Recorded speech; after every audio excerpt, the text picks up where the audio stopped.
ବର୍ତ୍ତମାନ ଆମେ ଚର୍ଚ୍ଚା କରିବା ମୁଁ କିଏ ଏବଂ ମୋର କିଏ ଏହି ପ୍ରଶ୍ନକୁ ନେଇକି ଅବୈଦିକ ନାସ୍ତିକ ଦର୍ଶନ ମାଧ୍ୟମରେ। ଅବୈଦିକ ନାସ୍ତିକ ଦର୍ଶନର ପ୍ରଥମ ଚରଣରେ ରହିଛି ଚାରବାକ ଦର୍ଶନ। ଏଠାରେ ଚାରବାକଜୀ ମହୋଦୟ କହୁଛନ୍ତି ମୁଁ ହେଉଛି ଏ ଶରୀରକୁ ଛାଡ଼ିକି ଅନ୍ୟ କୌଣସି ତତ୍ତ୍ୱ ନାହିଁ ଯାହାକୁ ଆମେ ମୁଁ ବୋଲି କହିପାରିବା। କାହିଁକିନା ଚାରବାକଜୀ ମହୋଦୟ ପ୍ରତ୍ୟକ୍ଷ ପ୍ରମାଣ ମାନୁଥିଲେ। ଏ ପ୍ରତ୍ୟକ୍ଷ ପ୍ରମାଣ କ'ଣ? ନା ଆମ ସମଗ୍ର ବିଶ୍ୱରେ ତିନି ପ୍ରକାର ପ୍ରମାଣ ଉପଲବ୍ଧ ଅଛି: ପ୍ରତ୍ୟକ୍ଷ ପ୍ରମାଣ, ଅନୁମାନିକ ପ୍ରମାଣ ଏବଂ ଶବ୍ଦ ପ୍ରମାଣ।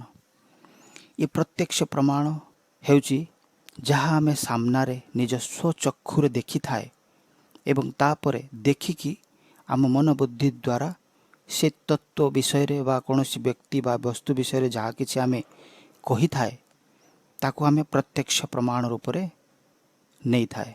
ଏହା ହିଁ ହେଉଛି ପ୍ରତ୍ୟକ୍ଷ ପ୍ରମାଣ। ଏବଂ ଅନୁମାନିକ ପ୍ରମାଣ କ'ଣ? ନା ଅନୁମାନିକ ପ୍ରମାଣ ମଧ୍ୟ ଠିକ୍ ସେହିପରି ଆମର ନିଜର ମନ ଏବଂ ବୁଦ୍ଧି ଦ୍ୱାରା ଆମେ କୌଣସି ତତ୍ତ୍ୱ ବା କୌଣସି ବ୍ୟକ୍ତି ବା ବସ୍ତୁ ବିଷୟରେ ଯାହା କିଛି ଭାବି ଚିନ୍ତି କହିଥାଏ ତାକୁ ଅନୁମାନିକ ପ୍ରମାଣ ସ୍ୱରୂପରେ ଆମେ ନେଇଥାଏ। ଏହି ପ୍ରତ୍ୟକ୍ଷ ପ୍ରମାଣ ଏବଂ ଅନୁମାନିକ ପ୍ରମାଣ ଏ ଦୁଇଟି ପ୍ରମାଣ ମନୁଷ୍ୟ ତାର ନିଜର ମନ ବୁଦ୍ଧି ଏବଂ ନିଜ ସ୍ୱଚକ୍ଷୁରେ ଦେଖିକି ସାମ୍ନାରେ ଦେଖିକରି ତାର ନିଜର ଦାର୍ଶନିକ ତତ୍ତ୍ୱ ହେଉ ବା କୌଣସି ବ୍ୟକ୍ତି ବା ବସ୍ତୁ ବିଷୟରେ ସେ ଯାହା କିଛି କହିଥାଏ ତାହା କିଛି ମାତ୍ରାରେ ସତ୍ୟ ହୋଇଥାଏ ଏବଂ ଅନେକ ମାତ୍ରାରେ ତାହା ଭୁଲ ସିଦ୍ଧ ହୋଇଥାଏ। ସେଥିପାଇଁ ଏ ପ୍ରତ୍ୟକ୍ଷ ପ୍ରମାଣ ଏବଂ ଅନୁମାନିକ ପ୍ରମାଣ ମାଧ୍ୟମରେ ଆମେ ଏହି ଦିବ୍ୟ ସନାତନ ତତ୍ତ୍ୱ ମୁଁ କିଏ ଏବଂ ମୋର କିଏ ଏହି ଦାର୍ଶନିକ ତତ୍ତ୍ୱ ଉପରେ ସମ୍ପୂର୍ଣ୍ଣ ଜ୍ଞାନ ପ୍ରାପ୍ତ କରିବା ଅସମ୍ଭବ। ସେଥିପାଇଁ ଏକମାତ୍ର ପ୍ରମାଣ ଆମ ପାଖରେ ଅବଶେଷ ରହୁଛି, ତାହା ହେଉଛି ଶବ୍ଦ ପ୍ରମାଣ। ଏ ଶବ୍ଦ ପ୍ରମାଣ କ'ଣ? ନା ଶବ୍ଦ ପ୍ରମାଣ ଏଭଳିଆ ଏକ ପ୍ରମାଣ ଯେଉଁ ପ୍ରମାଣକୁ କୌଣସି ମନୁଷ୍ୟ ଖଣ୍ଡନ କରିପାରିବ ନାହିଁ। କାହିଁକିନା ଏ ଶବ୍ଦ ପ୍ରମାଣ ମନୁଷ୍ୟର ମନୋବୁଦ୍ଧି ଠାରୁ ପରେ ପ୍ରମାଣ, ଯାହାକୁ ଭଗବାନ ମହାପୁରୁଷଙ୍କ ଦ୍ୱାରା ପ୍ରମାଣିତ ତତ୍ତ୍ୱକୁ ଆଧାରିତ କରିକି ଏହି ପ୍ରମାଣ। ତ ଏହି ଶବ୍ଦ ପ୍ରମାଣ ଦୁଇ ପ୍ରକାରର: ଆଦି ଶବ୍ଦ ପ୍ରମାଣ ଏବଂ ଅନାଦି ଶବ୍ଦ ପ୍ରମାଣ। ଏ ଆଦି ଶବ୍ଦ ପ୍ରମାଣ କ'ଣ? ନା ଆଦି ଶବ୍ଦ ପ୍ରମାଣ ମହାପୁରୁଷ ବା ସନ୍ତ ଦ୍ୱାରା ଲିଖିତ ପ୍ରାମାଣିକ ଗ୍ରନ୍ଥ ବା ଦସ୍ତାବେଜ ଯାହାକୁ କୁହାଯାଏ ତାକୁ ଆମେ ଆଦି ଶବ୍ଦ ପ୍ରମାଣ ଭାବରେ ନେଇଥାଏ। ଯେମିତିକା ତୁଳସୀଦାସଜୀଙ୍କର ରାମାୟଣ, ବାଲ୍ମୀକିଜୀଙ୍କ ରାମାୟଣ। ବାଲ୍ମୀକିଜୀ ରାମାୟଣ ରାମଙ୍କ ଅବତାର ପୂର୍ବରୁ ଲେଖିଦେଇଥିଲେ। ଆଉ ତାଙ୍କର ସେଇ ରାମାୟଣର ଲୀଳା ସବୁ ଭଗବାନ ସ୍ୱୟଂ ରାମଚନ୍ଦ୍ର ଅବତାର କରିବା ସମୟରେ ସେଇ ଲୀଳାକୁ ହିଁ ଆମ ସମ୍ମୁଖକୁ ଆଣିଥିଲେ। ତ ଏହା କେବଳ ସେଇ ଭଗବାନଙ୍କର ପ୍ରେରଣା। ଭଗବାନ ସ୍ୱୟଂ ତାଙ୍କ ମଧ୍ୟରେ ରହି ସେହିସବୁ ଲୀଳାକୁ ଲେଖିଥାନ୍ତି। କାହିଁକିନା ନହେଲେ ଯଦି ସାଧାରଣ ମନୁଷ୍ୟ ଏହି ରାମାୟଣକୁ ଲେଖିଥାନ୍ତା ତାହେଲେ ଆମେ ତାକୁ କେବେ ବି ସ୍ୱୀକାର କରିନଥାନ୍ତେ। ଯେତେବେଳେ ଜୀବ ଭଗବତ ପ୍ରାପ୍ତି କରେ, ଭଗବାନଙ୍କୁ ପାଏ, ଭଗବତ ଦର୍ଶନ କରେ, ସେତେବେଳେ ଭଗବାନଙ୍କର ଏକ ନିୟମ ଅଛି। ସେ ଜୀବକୁ ସେ ଭଗବାନ ତାଙ୍କର ସମସ୍ତ ଶକ୍ତି ପ୍ରଦାନ କରିଥାନ୍ତି, ଯୋଗମାୟା ଶକ୍ତି ଯାହାକୁ କୁହାଯାଏ। ସେହି ଶକ୍ତି ବଳରେ ସେ ଜୀବ ମହାପୁରୁଷ ବନିଥାଏ, ସନ୍ତ ବନିଥାଏ ଏବଂ ଭଗବାନ ତା ମଧ୍ୟରେ ସ୍ୱୟଂ ବିଦ୍ୟମାନ ରହି ସମସ୍ତ କାର୍ଯ୍ୟ ତାର କରିଥାନ୍ତି। ଯେଭଳିଆ ଆପଣମାନେ ଜାଣିଥିବେ, ଗାଁ ଗହଳିରେ ଅନେକ ଲୋକକୁ ଭୂତ ଲାଗିଥାଏ, ପିଶାଚ ୟା ପ୍ରେତାତ୍ମା। ସେ ଭୂତ ସୂକ୍ଷ୍ମ ଭାବରେ ସେ ବ୍ୟକ୍ତିର ମନ ବୁଦ୍ଧି ଏବଂ ଶରୀରକୁ ନିଜ ଅଧିକାରରେ କରିନେଇଥାଏ ଏବଂ ତା ମଧ୍ୟରେ ଯେତେ ପର୍ଯ୍ୟନ୍ତ ସିଏ ରହିଥାଏ ସେହି ଭୂତ ହିଁ ସବୁକିଛି କାର୍ଯ୍ୟ କରିଥାଏ। ସେ ସମୟରେ ସେ ବ୍ୟକ୍ତି କୌଣସି କାର୍ଯ୍ୟ କରିବା ପାଇଁ ତା'ର ସାମର୍ଥ୍ୟ ରହିନଥାଏ। ଆଉ ଯେତେବେଳେ କୌଣସି ତାନ୍ତ୍ରିକ ଦ୍ୱାରା ସେ ଭୂତକୁ ଆମେ ବାହାର କରିଦେଇଥାଏ ସେ ବ୍ୟକ୍ତି ମଧ୍ୟରୁ, ତାପରେ ସେ ବ୍ୟକ୍ତି ବାସ୍ତବିକ ସ୍ୱରୂପରେ ଆସେ ଏବଂ ବାସ୍ତବିକ ତା'ର ନିଜର କର୍ମ କରିଥାଏ। ଠିକ୍ ସେହିପରି ଯେତେବେଳେ ଜୀବ ସମ୍ପୂର୍ଣ୍ଣ ଶରଣାଗତ ହୋଇଯାଏ ଭଗବାନଙ୍କର ସର୍ବଧର୍ମଂ ପରିତ୍ୟଜ୍ୟ ମାମେକଂ ଶରଣଂ ବ୍ରଜ, ସେତେବେଳେ ଭଗବାନ ତାର ସମସ୍ତ କର୍ମକୁ ମନ ବୁଦ୍ଧି ଏବଂ ଶରୀର ଭଗବାନଙ୍କର ଅଧିକାରରେ ଆସିଥାଏ ଏବଂ ଭଗବାନ ପ୍ରଥମରେ ମଧ୍ୟ ଜୀବ ମଧ୍ୟରେ ରହିଥାନ୍ତି ଅନାଦି କାଳରୁ। କିନ୍ତୁ ସେତେବେଳେ ଭଗବାନ ତାର କୌଣସି କର୍ମରେ ହସ୍ତକ୍ଷେପ କରିନଥାନ୍ତି। କିନ୍ତୁ ଯେତେବେଳେ ଜୀବ ଭଗବାନଙ୍କର ଶରଣାପନ୍ନ ହୋଇଯାଏ ସମ୍ପୂର୍ଣ୍ଣ ଭାବରେ 100%, ସେତେବେଳେ ଭଗବାନ କ'ଣ କରନ୍ତି, ତାଙ୍କର ସେହି ପ୍ରମୁଖ ଶକ୍ତି ପରାଶକ୍ତି ଯାହାକୁ କୁହାଯାଏ ଯୋଗମାୟା ଶକ୍ତି, ସେ ଶକ୍ତିକୁ ଜୀବକୁ ପ୍ରଦାନ କରିଥାନ୍ତି। ସେତେବେଳେ ଜୀବ ଭଗବାନଙ୍କ ଭଳିଆ କର୍ତ୍ତୁମ ଅନ୍ୟଥା କର୍ତ୍ତୁମ ସମର୍ଥ, ସବୁ କାର୍ଯ୍ୟ କରିବାର ସାମର୍ଥ୍ୟ ତା ଭିତରେ ଆସିଥାଏ ଏବଂ ଭଗବାନ ମଧ୍ୟ ତତ୍ ସହିତ ତା ଶରୀର ମନ ବୁଦ୍ଧି ମଧ୍ୟରେ ନିବାସ କରିଥାନ୍ତି ଏବଂ ତାର ସମସ୍ତ କର୍ମକୁ ସେତେବେଳେ ସିଏ ସ୍ୱୟଂ ତଦାରଖ କରିଥାନ୍ତି, ନିଜେ କରିଥାନ୍ତି, ଯାହାକୁ ଆମେ ଯୋଗକ୍ଷମ ବହନ ବୋଲି କହିଥାଏ। ଯେତେବେଳେ କୌଣସି ଜୀବ ଭଗବାନଙ୍କ ଶରଣାପନ୍ନ ହୋଇଯାଏ ଭଗବାନ ତାର ସମସ୍ତ ଯୋଗକ୍ଷମ ବହନ କରିଥାନ୍ତି ଏବଂ ସେତେବେଳେ ସେହି ସନ୍ତ ମହାପୁରୁଷ ଯାହା କିଛି କର୍ମ କରିଥାଏ, ଯାହା କିଛି ଲେଖିଥାଏ, ଗ୍ରନ୍ଥ ରଚନା କରିଥାଏ, ତାହା କେବଳ ଭଗବାନ ହିଁ ସ୍ୱୟଂ ତା ମଧ୍ୟରେ ରହି ସବୁ କିଛି କାର୍ଯ୍ୟ କରିଥାନ୍ତି ଏବଂ ସେହି ଗ୍ରନ୍ଥକୁ ରଚନା କରିଥାନ୍ତି। ସେଥିପାଇଁ ମହାପୁରୁଷ ବା ସନ୍ତ ଦ୍ୱାରା ଲିଖିତ ଗ୍ରନ୍ଥକୁ ଆମେ ବର୍ତ୍ତମାନ ସମୟର ଲିଖିତ ସବୁଠାରୁ ପ୍ରମୁଖ ଶବ୍ଦ ପ୍ରମାଣ ରୂପରେ ନେଇଥାଏ, ଯାହାକୁ ଆମେ ଆଦି ଶବ୍ଦ ପ୍ରମାଣ ବୋଲି କହିଥାଏ। ନା, ଶବ୍ଦ ପ୍ରମାଣ ଦୁଇ ପ୍ରକାରର, ଆଦି ଶବ୍ଦ ପ୍ରମାଣ ଏବଂ ଅନାଦି ଶବ୍ଦ ପ୍ରମାଣ। ଆଦି ଶବ୍ଦ ପ୍ରମାଣ ହେଉଛି ସନ୍ତ ମହାପୁରୁଷଙ୍କ ଦ୍ୱାରା ଲିଖିତ ଗ୍ରନ୍ଥ ବର୍ତ୍ତମାନ ସମୟରେ ଏବଂ ଅନାଦି ଶବ୍ଦ ପ୍ରମାଣ କ'ଣ ନା, ଅନାଦି ଶବ୍ଦ ପ୍ରମାଣ ତାକୁ କୁହାଯାଇଥାଏ ଯାହାକି ସନାତନ ଅନାଦି ଅନନ୍ତ କାଳରୁ ଯେଉଁ ଜ୍ଞାନ ଚାଲି ଆସିଛି, ଯେବେଠାରୁ ଭଗବାନ, ଯେବେଠାରୁ ଜୀବ ଏବଂ ଯେବେଠାରୁ ମାୟା ରହିଛି ସେବେଠାରୁ ଏଇ ଅନାଦି ଜ୍ଞାନ ବେଦ, ଯାହାକୁ ବେଦ ବୋଲି ଆମେ କହିଥାଏ, ବେଦକୁ ଆମେ ଅନାଦି ସନାତନ ଜ୍ଞାନର ଭଣ୍ଡାର ବୋଲି କହିଥାଏ, ଯାହାକି ଭଗବାନ ମଧ୍ୟ ତାକୁ ବନେଇ ନାହାନ୍ତି, ଅନାଦି କାଳରୁ ଚାଲି ଆସିଛି। ଭଗବାନଙ୍କର ମୁଖ ଦ୍ୱାରା ସେ ବେଦ ପ୍ରକଟ ହୋଇଥାଏ ଏବଂ ଶ୍ୱାସ ପ୍ରଶ୍ୱାସ ମାଧ୍ୟମରେ। ସେଥିପାଇଁ ବେଦକୁ ନିଃଶ୍ୱାସିତ ମତ୍ସ୍ୟ ବେଦା ବୋଲି କୁହାଯାଇଥାଏ, ଯାହାକି ଭଗବାନ ସୃଷ୍ଟିର ପୂର୍ବରୁ ପ୍ରଥମେ ବେଦକୁ ହିଁ ପ୍ରକଟ କରିଥାନ୍ତି ଏବଂ ତତ୍ପଶ୍ଚାତ ଭଗବାନ ତାଙ୍କର ନାଭି କମଳରୁ ବ୍ରହ୍ମାଜୀଙ୍କୁ ପ୍ରକଟ କରିଥାନ୍ତି ଏବଂ ବ୍ରହ୍ମାଜୀଙ୍କୁ କହିଥାନ୍ତି କି ଏହି ବେଦର ଜ୍ଞାନକୁ ଧାରଣ କର ଏବଂ ସମଗ୍ର ବିଶ୍ୱ ବ୍ରହ୍ମାଣ୍ଡକୁ ରଚନା କର, କାହିଁକିନା ସେ ବେଦରେ ସମସ୍ତ ଜ୍ଞାନ ଭଗବାନ ସ୍ୱୟଂ ଭରି ଦେଇଥାନ୍ତି। ସେଥିପାଇଁ ବେଦକୁ ଭଗବାନଙ୍କର ସ୍ୱରୂପ ବୋଲି ଆମେ ମାନିଥାଏ ଏବଂ ଏହି ବେଦକୁ ଆମେ ଅନାଦି ଶବ୍ଦ ପ୍ରମାଣ ରୂପରେ ନେଇଥାଏ ଏବଂ ସେହି ବେଦର ଜ୍ଞାନ ଅନେକ କଳ୍ପ ପର୍ଯ୍ୟନ୍ତ ସ୍ୱୟଂ ବ୍ରହ୍ମାଜୀ ଜାଣିବା ପାଇଁ ଚେଷ୍ଟା କରିଥାନ୍ତି, କିନ୍ତୁ ବ୍ରହ୍ମାଜୀ ମଧ୍ୟ ସେ ବେଦର ଜ୍ଞାନକୁ ଗ୍ରହଣ କରିପାରିନଥାନ୍ତି। ତତ୍ପଶ୍ଚାତ ଭଗବାନ ତାଙ୍କ ଉପରେ କୃପା କରିକି ତାଙ୍କ ହୃଦୟରେ ନିବାସ କରନ୍ତି ଏବଂ ବେଦର ଜ୍ଞାନ ଭଗବାନ ବ୍ରହ୍ମାଜୀଙ୍କୁ କରାନ୍ତି। ତତ୍ପଶ୍ଚାତ ବ୍ରହ୍ମାଜୀ ସମଗ୍ର ବିଶ୍ୱ ବ୍ରହ୍ମାଣ୍ଡକୁ ରଚନା କରିଥାନ୍ତି। ତ ଏହି ବେଦର ଜ୍ଞାନ ପ୍ରଥମେ ଭଗବାନ ବ୍ରହ୍ମାଜୀକୁ କରାଇଥାନ୍ତି ଏବଂ ବ୍ରହ୍ମାଜୀ ତାଙ୍କର ଅନେକ ଶିଷ୍ୟମାନଙ୍କୁ କରାଇଥାନ୍ତି ଏବଂ ସେହି ଶିଷ୍ୟମାନେ ତାଙ୍କର ଅନେକ ଶିଷ୍ୟମାନଙ୍କୁ କରିଥାନ୍ତି।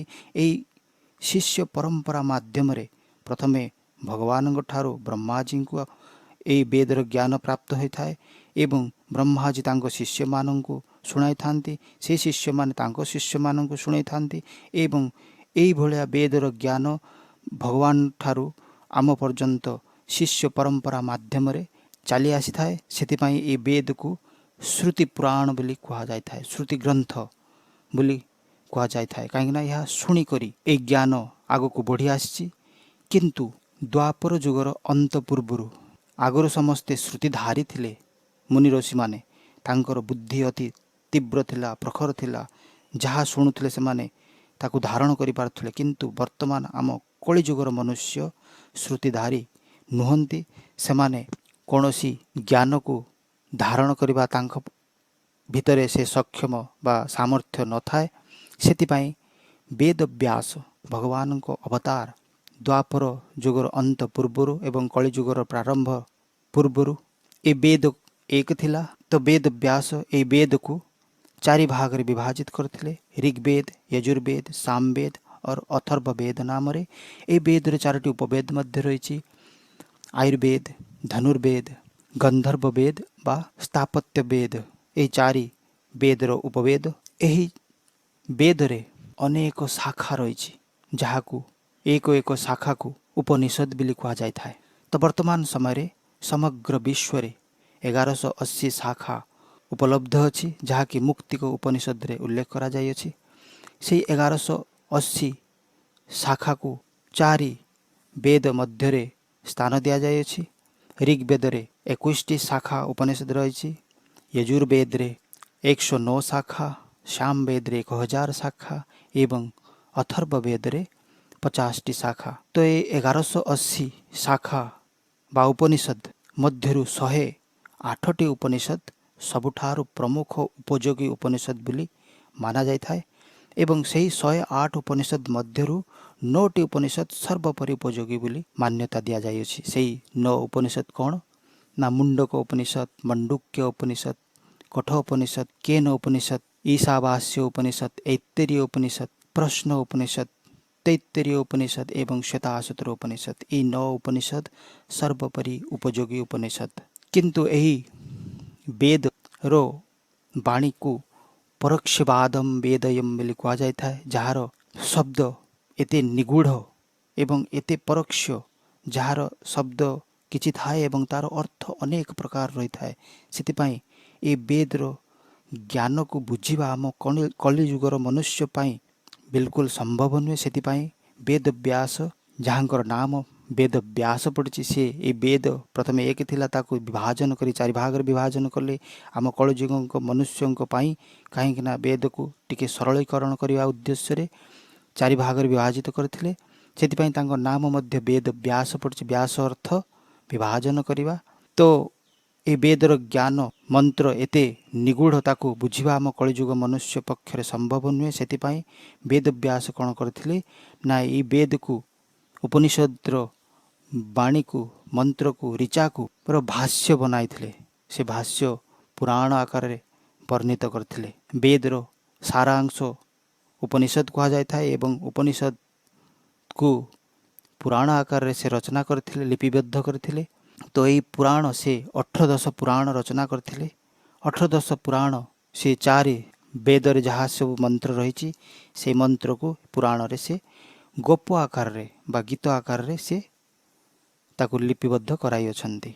तो यही वेद उपनिषद पुराण यहाँ को आमे अनादि शब्द प्रमाण रूप में नहीं थाए कहीं ये वेद भगवान को स्वयं मुखर निःसृत होती से भगवान साक्षात स्वरूप रूप में आमे वेद को मानी थाए।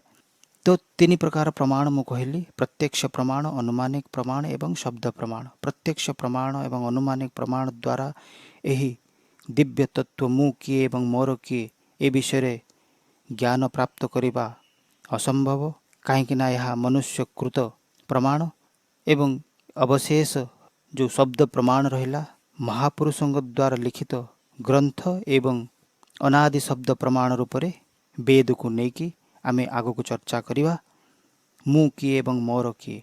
तो एठारे आमे अवैदिक नास्तिक दर्शन माध्यम प्रथमे चर्चा आरंभ करिचे कि अवैदिक नास्तिक दर्शन प्रथम चरण रे रही चारबागजी सिद्धांत। चारबागजी सिद्धांत एठारे चारबागजी महोदय कहउचंती मु हेउची शरीर ए शरीर को छाड़ी अन्य कौनसी तत्व नाही जहाँ को आमे मु बोली कहि परिबा। कहीं चारबागजी महोदय प्रत्यक्षवाद को बा प्रत्यक्ष प्रमाण को मानुले जहाँ सामना देखुले ताको ही से स्वीकार करते। आम भौतिक साइंस विज्ञान मध्य प्रत्यक्ष प्रमाण को ही मानी थाए सी कही थाए कि जहाँ आमे सामना देखिबा ताको ही स्वीकार करिबा। तो सेतिपाई चारबागजी महोदय कहउचंती कि मु होची ए शरीर कहीं ये शरीर माध्यम आमे सबु किछि कर्म करि थाए। किंतु आम सनातन वैदिक धर्म जेतेबेले कोई मनुष्य जेतेबेले कौन जीव मरी जाउछि सेतेबेले आमे मानुछे कि तार एक चेतन तत्व आत्मा बाहरी जाउछि एवं जड़ शरीर पड़ी रहउछि एवं ताकू से जड़ शरीर को आमे अंतिम संस्कार कर दउछे पुड़ी दउछे बा ପୋତି ଦେଉଛେ, କିନ୍ତୁ ତାର ଯେଉଁ ମୁଁ ନାମକ ଯେଉଁ ତତ୍ତ୍ୱ ସିଏ ହେଉଛି ଆତ୍ମା, ଦିବ୍ୟ ସନାତନ ତତ୍ତ୍ୱ। ସେ ଶରୀରକୁ ଯେତେବେଳେ ଛାଡ଼ି ଚାଲିଯାଉଛି, ସେ ଶରୀର ତାର ବାସ୍ତବିକ ସ୍ୱରୂପ ଜଡ଼ ସ୍ୱରୂପକୁ ଆସୁଛି। କିନ୍ତୁ ଏଠାରେ ଚାରବାଗଜୀ ମହୋଦୟ ଏବଂ ବିଜ୍ଞାନ ସାଇନ୍ସ କହୁଛି କି ଆମେ ତ ଆତ୍ମାକୁ ଦେଖିପାରିବା ନାହିଁ, କି ଆଗକୁ ମଧ୍ୟ ଦେଖିବା ସମ୍ଭବ ନୁହେଁ। ସେଥିପାଇଁ ଆମେ ଆତ୍ମାକୁ ମାନିବା ନାହିଁ। ଆମକୁ ସାମ୍ନାରେ ଯାହା ଦେଖାଯାଉଛି, ଏ ଶରୀର ଦେଖାଯାଉଛି, ଦୃଶ୍ୟମାନ ହେଉଛି, ସେଥିପାଇଁ ଏ ଶରୀର ହେଉଛି ମୁଁ, ଆମେ ଆତ୍ମାକୁ ମାନିବା ନାହିଁ। ତ ଏହା ଥିଲା ଚାରବାଗଜୀଙ୍କ ସିଦ୍ଧାନ୍ତ। ସେ କହୁଥିଲେ ଇଏ ଶରୀର ହେଉଛି ମୁଁ। ସେଥିପାଇଁ ଚାରବାଗଜୀ କୁହନ୍ତି କି ଏ ଶରୀର ଚାରୋଟି ତତ୍ତ୍ୱରେ ବନିଛି, ପୃଥିବୀ, ଜଳ, ତେଜ, ବାୟୁ। ତ ଏଠାରେ ଏକ ପ୍ରଶ୍ନ ଉଠୁଛି କି ଏଇ ଚାରୋଟି ତତ୍ତ୍ୱରେ ତ ଚେତନା ନାହିଁ, କିନ୍ତୁ ଏ ଶରୀରରେ ଚେତନା କେଉଁଠାରୁ ଆସିଲା? ସେତେବେଳେ ଚାରବାଗଜୀ ମହୋଦୟ କହୁଛନ୍ତି କି ହଁ, ମୁଁ ମଧ୍ୟ ମାନୁଛି ଏ ଚାରୋଟି ତତ୍ତ୍ୱରେ ଇଏ ହେଉଛି ଜଡ଼ ତତ୍ତ୍ୱ, ପୃଥିବୀ, ଜଳ, ତେଜ, ବାୟୁ, ଏଥିରେ ଚେତନା ନାହିଁ। କିନ୍ତୁ ଯେତେବେଳେ ଏହି ଚାରୋଟି ତତ୍ତ୍ୱ ଏକା ସାଙ୍ଗରେ ମିଶିଗଲେ, ମିଶିକରି ଏ ଶରୀର ବନିଗଲା, ସେତେବେଳେ ଏ ଶରୀରରେ ଚେତନା ଆସିଗଲା। ଠିକ୍ ଏହିପରି ଆମ ସାଇନ୍ସ ମଧ୍ୟ କହୁଛି। ନା ସାଇନ୍ସ କ'ଣ କହୁଛି? ନା ଏ ଶରୀର ପରମାଣୁରେ ବନିଛି, ଆଉ ପରମାଣୁରେ ଚେତନା ନାହିଁ। କିନ୍ତୁ ଯେତେବେଳେ ଏ ପରମାଣୁ ଦ୍ୱାରା ଏ ଶରୀର ବନିଗଲା, ସେତେବେଳେ ଏ ଶରୀରରେ ଚେତନା ଆସିଗଲା। ତ ଆମ ବିଜ୍ଞାନ ଏବଂ ଚାରବାଗଜୀ ମହୋଦୟଙ୍କର ଏ ପ୍ରତ୍ୟକ୍ଷ ବା ଅନୁମାନିକ ପ୍ରମାଣକୁ ନେଇକି ତାଙ୍କର ମୁଁ ତତ୍ତ୍ୱକୁ ଉପରେ ଯେଉଁ ଦାର୍ଶନିକ ସିଦ୍ଧାନ୍ତ ଦେଇଛନ୍ତି, ତାହା ଏହା କି ମୁଁ ହେଉଛି ଶରୀର, ଆତ୍ମାକୁ ସେମାନେ ସ୍ୱୀକାର କରୁନାହାନ୍ତି। ସେଥିପାଇଁ ଚାରବାଗଜୀ ମହୋଦୟ କହୁଛନ୍ତି ଯଦି ଏହି ଶରୀର ଦ୍ୱାରା ସର୍ବାଧିକ ସୁଖ ଅନୁଭବ କରିବା ପାଇଁ ଚାହୁଁଛ, ତାହେଲେ ମୁଁ ଯାହା କହୁଛି ତାକୁ ଯଦି ଆପଣମାନେ ମାନିବେ, ତାହେଲେ ଏହି ଶରୀର ଦ୍ୱାରା ସର୍ବାଧିକ ସୁଖ ପ୍ରାପ୍ତି କରିପାରିବ। ନା କ'ଣ କହୁଛନ୍ତି ଚାରବାଗଜୀ? ନା ଯାବତ୍ ଜୀବେତ୍ ସୁଖം ଜୀବେତ୍ ଘୃणं कृत्वा घृतं पिबेत भस्मीभूतस्य देहस्य पुनरागमनम कृत्वा। जब तक जियो सुख से जियो कर्जा करके घी पियो। ନା ଯେତେ ପର୍ଯ୍ୟନ୍ତ ଆପଣ ପାଖରେ ଏ ଶରୀର ରହିଛି, ସେତେ ପର୍ଯ୍ୟନ୍ତ ସବୁକିଛି ଆପଣ ଏହି ଶରୀର ଦ୍ୱାରା ପ୍ରାପ୍ତ କରିପାରିବେ, ଆନନ୍ଦ ସୁଖ ପ୍ରାପ୍ତି କରିପାରିବେ। କିନ୍ତୁ ଯେତେବେଳେ ଏ ଶରୀର ତୁମ ପାଖରୁ ଖତମ ହେଇଯିବ, ଭସ୍ମୀଭୂତ ହେଇଯିବ, ସେତେବେଳେ ଆଉ କିଛି ରହିବ ନାହିଁ, ସବୁକିଛି ସମାପ୍ତ ହେଇଯିବ। ସେଥିପାଇଁ ଯେତେ ପର୍ଯ୍ୟନ୍ତ ଏ ଶରୀର ତୁମ ପାଖରେ ଅଛି, ଯଦି ତୁମକୁ ଘିଅ ଖାଇବାରେ ଘୃणं कृत्वा घृतं पिबेत, ଯଦି ତୁମକୁ ଘିଅ ଖାଇବାରେ ସୁଖ ମିଳୁଛି, କିନ୍ତୁ ତୁମ ପାଖରେ ଟଙ୍କା ପଇସାର ଅଭାବ ଅଛି, ନା ସେତେବେଳେ କ'ଣ କରିବ? ନା କାହା ପାଖକୁ କର୍ଜ କରିକି ମଧ୍ୟ ଘିଅ ଖାଇବା ଦରକାର, ଯେଉଁଥିରେ ତୁମକୁ ସୁଖ ପ୍ରାପ୍ତି ହେବ। ଏବଂ ମୃତ୍ୟୁ ପରେ ତ ଆଉ କିଛି ଶେଷ ରହିବ ନାହିଁ। ଏହା ହେଉଛି ଚାରବାଗଜୀଙ୍କ ସିଦ୍ଧାନ୍ତ। ଯାବତ୍ ଜୀବେତ୍ ସୁଖം ଜୀବେତ୍ ଘୃणं कृत्वा घृतं पिबेत ଭସ୍ମୀଭୂତस्य ଦେହस्य ପୁନରାଗମନମ୍ कृत्वा। ପୁନଶ୍ଚ ଆଉ କିଛି ରହିବ ନାହିଁ, ସବୁକିଛି ସମାପ୍ତ ହୋଇଯିବ। ସେଥିପାଇଁ ଶରୀର ଯେତେ ପର୍ଯ୍ୟନ୍ତ ରହିଛି, ସେହି ସମୟ ଭିତରେ ତୁମେ ଏ ଶରୀର ଦ୍ୱାରା ସୁଖ ପ୍ରାପ୍ତି କରିନିଅ। ସେଥିପାଇଁ ଚାରବାଗଜୀ ଆହୁରି ମଧ୍ୟ କହୁଛନ୍ତି ଯେ କୌଣସି ବସ୍ତୁ ବା ବ୍ୟକ୍ତି ଉପରେ ଆସକ୍ତ ହୁଅ ନାହିଁ। ଯଦି କୌଣସି ବସ୍ତୁ ବା ବ୍ୟକ୍ତି ଉପରେ ଆସକ୍ତ ହେଉଛ, ତାହେଲେ ସେ ବସ୍ତୁ ବା ବ୍ୟକ୍ତି ଯଦି ତୁମ ପାଖଠୁ ଦୂରେଇ ଯିବ ବା ଛିନିଯିବ, ସେତେବେଳେ ତୁମକୁ ଦୁଃଖ ପ୍ରାପ୍ତି ହେବ।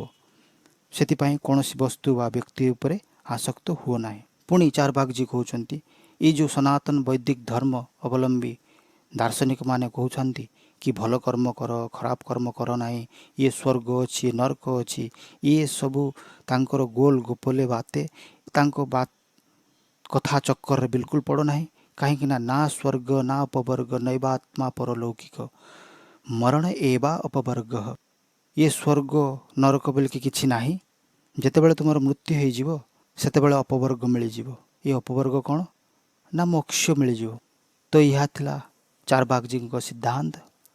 ସାଧାରଣ ଭାବରେ ନିଜକୁ ହିନ୍ଦୁ ସନାତନ ବୈଦିକ ଧର୍ମ ଅବଲମ୍ବୀ ମାନିଥାଏ ଏବଂ ଆମେ ଜାଣିଛେ କି ମୁଁ ହେଉଛି ଆତ୍ମା, ଜୀବାତ୍ମା, ଏବଂ ଏ ଶରୀର କ୍ଷଣସ୍ଥାୟୀ, କିଛି କାଳ ପାଇଁ ମିଳିଛି ଏବଂ ଏ ଶରୀର ଦିନେ ଆମ ଠାରୁ ଦୂରେଇ ଯିବ। କିନ୍ତୁ ଆତ୍ମା ଅବିନାଶୀ, ଅନାଦି, ସନାତନ, ସେ ସଦା ରହିଛି, ସଦା ରହିଥିବ। ଏସବୁ ଜ୍ଞାନ ଆମେ ହିନ୍ଦୁ ଧର୍ମ ଅବଲମ୍ବୀ ଜାଣିଛେ, କିନ୍ତୁ ଜାଣିକରି ମଧ୍ୟ ଆମେ ଇଏ କହୁଛେ କି ଆରେ ଇଏ ଚାରବାଗଜୀ ମହୋଦୟ କ'ଣ କହୁଛନ୍ତି କି ନିଜକୁ ଶରୀର ବୋଲି କହୁଛନ୍ତି, ଏ ତ ବେକାର ସିଦ୍ଧାନ୍ତ। ନାଇଁ ବେକାର ସିଦ୍ଧାନ୍ତ ଆମେ କହୁଛେ, କିନ୍ତୁ ଆମେ ଆମେ ହିନ୍ଦୁ ଧର୍ମ ଅବଲମ୍ବୀ ଆମ ନିଜକୁ ମାନୁଛେ, କିନ୍ତୁ ଆମେ କେତେ ପରିଣାମରେ କେତେ ପରିମାଣରେ ଆମେ ନିଜକୁ ବାସ୍ତବରେ ସ୍ୱୀକାର କରୁଛେ କି ମୁଁ ଆତ୍ମା ବୋଲି। ଆଉ କେତେ ସମୟ ଆମେ ଆତ୍ମା ପାଇଁ ଦେଉଛେ ଏବଂ କେତେ ସମୟ ଶରୀର ପାଇଁ ଦେଉଛେ, ଏହା ନିଜେ ସମସ୍ତେ ଏକାନ୍ତରେ ଭାବି ବିଶ୍ଳେଷଣ କରି ଦେଖନ୍ତୁ। ଦେଲେ ଜାଣିପାରିବେ କି ଆମେ ବର୍ତ୍ତମାନ ସମୟରେ ଆମେ ଚାରବାଗଜୀଙ୍କ ଠାରୁ ମଧ୍ୟ ନିଚ ସ୍ତରକୁ ଚାଲି ଆସିଲେନି। ଚାରବାଗଜୀ କହୁଥିଲେ କି କୌଣସି ବସ୍ତୁ ବା ବ୍ୟକ୍ତି ଉପରେ ଆସକ୍ତି ହେବ ନାହିଁ, କିନ୍ତୁ ଆମେ ନିଜକୁ ହିନ୍ଦୁ ଧର୍ମ ଅବଲମ୍ବୀ ମାନୁଛେ, ମାନିକି ଆମର ଏ ଜ୍ଞାନ ଆମ ଭିତରେ ରହିଛି, ଆମେ ଦେଖୁଛେ, ପ୍ରତ୍ୟକ୍ଷ ଦେଖୁଛେ କୌଣସି ବ୍ୟକ୍ତି ମରୁଛି, ତାହାର ସେହି ଦିବ୍ୟ ଆତ୍ମା ବାହାରି ଯାଉଛି ଏବଂ ତାର ଜଡ଼ ଶରୀର ଏଠି ପଡ଼ି ରହୁଛି ଏବଂ ସେ ଶରୀର ଆମକୁ ଇଏ ଜ୍ଞାନ କରାଉଛି କି ଦେଖରେ ମୂର୍ଖରାଜ ମନୁଷ୍ୟ, କି ଏ ଶରୀର ମୁଁ ନୁହେଁ, ମୁଁ ହେଉଛି ଦିବ୍ୟ ଆତ୍ମା। କାହିଁକିନା ଯଦି ଶରୀର ମୁଁ ହୋଇଥାନ୍ତି ତାହେଲେ ତୁ ଗୋଟେ କ୍ଷଣ ମଧ୍ୟ ମୁଁ ଆତ୍ମା ବାହାରିଗଲା ପରେ ତାକୁ ଘର ଭିତରେ ରଖୁନାହୁଁ, ତାକୁ ଜଳେଇ ଦେଉଛୁ ବା ପୋଡ଼ି ଦେଉଛୁ, ଅନ୍ତିମ ସଂସ୍କାର କରିଦେଉଛୁ। ତୋ ଭିତରେ ଏ ଜ୍ଞାନ ରହିଛି, ଜାଣିକରି ମଧ୍ୟ ତୁ ଅନ୍ଧ ଭାବରେ ବ୍ୟବହାର କରୁଛୁ ଏବଂ ସଂସାରରେ ଆସକ୍ତି ହୋଇଯାଉଛୁ। ମନ ବୁଦ୍ଧି ଦ୍ୱାରା ପରିଚାଳିତ ହେଇକି ସଂସାରରେ ବାପା ମା ଭାଇ ଭଉଣୀ ବ୍ୟାଙ୍କ ବାଲାନ୍ସ ପ୍ରପର୍ଟିରେ ସମସ୍ତ ସମୟ ଦେଉଛେ ଏବଂ ଆତ୍ମକଲ୍ୟାଣ ଉଦ୍ଦେଶ୍ୟରେ ଆମ ପାଖରେ ଭାବିବା ପାଇଁ ମଧ୍ୟ ସମୟ ନାହିଁ। କିନ୍ତୁ ଆମେ ନିଜକୁ ହିନ୍ଦୁ ଧର୍ମ ଅବଲମ୍ବୀ ମାନୁଛେ ଏବଂ ଜାଣିଛେ ନିତ୍ୟ ତତ୍ତ୍ୱ ହେଉଛି ଆତ୍ମା, ମୁଁ ହେଉଛି ଆତ୍ମା ଏବଂ ଏ ଶରୀର ହେଉଛି ଜଡ଼ ଶରୀର। ତଥାପି ଆମେ ଜାଣିକରି ଦେଖିକରି ମଧ୍ୟ ଅନ୍ଧ ଭାବରେ କାର୍ଯ୍ୟ କରି ଚାଲିଛେ। ସେଥିପାଇଁ ଭଗବାନଙ୍କୁ ଉଦ୍ଧବଜୀ ପ୍ରଶ୍ନ କରିଥିଲେ କି ସଂସାରର ସବୁଠାରୁ ବଡ଼ ମୂର୍ଖ କିଏ? ସେତେବେଳେ ଭଗବାନ କହିଥିଲେ କି ମୂର୍ଖମ୍ ଦେହା ଦେହମ୍ ବୁଦ୍ଧି। ଯାହାର ବୁଦ୍ଧି ଇଏ ମାନୁଛି କି ମୁଁ ହେଉଛି ଏ ଶରୀର, ତା ଠାରୁ ବଡ଼ ମୂର୍ଖ ଆଉ କେହି ନାହିଁ। କାହିଁକିନା ଆମେ ନିତ୍ୟ ପ୍ରତିକ୍ଷଣ ଦେଖୁଛେ ଜୀବ ମରୁଛି, ତାର ଜୀବାତ୍ମା ବାହାରି ଯାଉଛି ଏବଂ ଏ ଜଡ଼ ଶରୀର ପଡ଼ି ରହୁଛି, ତାକୁ ପୋଡ଼ି ଦେଉଛେ ବା ପୋତି ଦେଉଛେ। ଏସବୁ ଜ୍ଞାନ ଆମ ଭିତରେ ସ୍ୱୟଂ ସେହି ଶରୀର ଜ୍ଞାନ କରାଉଛି। ସବୁ ଜାଣି କରି ମଧ୍ୟ ଆମେ ମୂର୍ଖ ଭାବରେ ସେହି ଶରୀରର ସମ୍ବନ୍ଧୀକୁ ନିଜର ମାନିଛେ ଏବଂ ମନ ବୁଦ୍ଧି ଏବଂ ସଂସାରରେ ଲିପ୍ତ ହୋଇକି ସମସ୍ତ ସମୟକୁ ବ୍ୟତୀତ କରୁଛେ। ତ ସେଥିପାଇଁ ଏବଂ ସେହି ସାଂସାରିକ ବସ୍ତୁ ବା ବ୍ୟକ୍ତି ଯେତେବେଳେ ଆମଠାରୁ ଦୂରେଇ ଯାଉଛନ୍ତି, ମୋର ଯାହାର ନିତ୍ୟ ଆମେ ଭାବୁଛେ ମୋର ବାପା ମା ଭାଇ ଭଉଣୀ ଏସବୁ ମୋର ନିଜର, ଏ ବ୍ୟାଙ୍କ ବାଲାନ୍ସ ପ୍ରପର୍ଟି ସବୁ ମୋର ନିଜର, ଯେତେବେଳେ ସେ ବ୍ୟକ୍ତି ବାପା ମା ଭାଇ ଭଉଣୀ ଯେତେବେଳେ ତୁମଠୁ ଦୂରେଇ ଯାଉଛନ୍ତି, ଛିନି ଯାଉଛନ୍ତି, ସେତେବେଳେ ପୁଣି ତାଙ୍କର ବିୟୋଗରେ ଦୁଃଖ କରୁଛେ, କାନ୍ଦୁଛେ। ତ ଏହାଠାରୁ ମୂର୍ଖତା ଆଉ କ'ଣ ଥାଇପାରେ?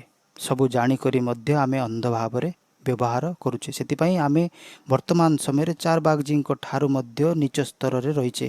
ଆମେ ନିଜକୁ ହିନ୍ଦୁ ଧର୍ମ ଅବଲମ୍ବୀ ମାନିକରି ଜାଣିକରି ମଧ୍ୟ ଅଜ୍ଞାନ ଆମ ଭିତରେ ଭରି ରହିଛି। ତ ଏହା ଥିଲା ଚାରବାଗଜୀଙ୍କ ସିଦ୍ଧାନ୍ତ। ନାସ୍ତିକ ଦର୍ଶନ ଅବୈଦିକ ଦର୍ଶନର ପ୍ରଥମ ଚରଣରେ ଚାରବାଗଜୀ କହୁଛନ୍ତି କି ମୁଁ ହେଉଛି ଏ ଶରୀର ଏବଂ ଏ ଶରୀରକୁ ଛାଡ଼ିକି ଅନ୍ୟ କୌଣସି ତତ୍ତ୍ୱ ନାହିଁ ଯାହାକୁ ଆମେ ମୁଁ ବୋଲି କହିବା। ତ ଏହା ପରେ ଆସୁଛି ନାସ୍ତିକ ଦର୍ଶନର ଦ୍ୱିତୀୟ ଚରଣରେ ରହିଛି ବୌଦ୍ଧ ଦର୍ଶନ। ବୌଦ୍ଧ ଦର୍ଶନ ମୁଁ କିଏ ଏବଂ ମୋର କିଏ ଏ ତତ୍ତ୍ୱକୁ ନେଇକି କ'ଣ ତାର ଦାର୍ଶନିକ ତତ୍ତ୍ୱ ପ୍ରତିପାଦିତ କରୁଛି ତା ବିଷୟରେ ଆମେ ବିଚାର ବିମର୍ଶ କରିବା, କିନ୍ତୁ ବର୍ତ୍ତମାନ ନୁହେଁ, କାଲି।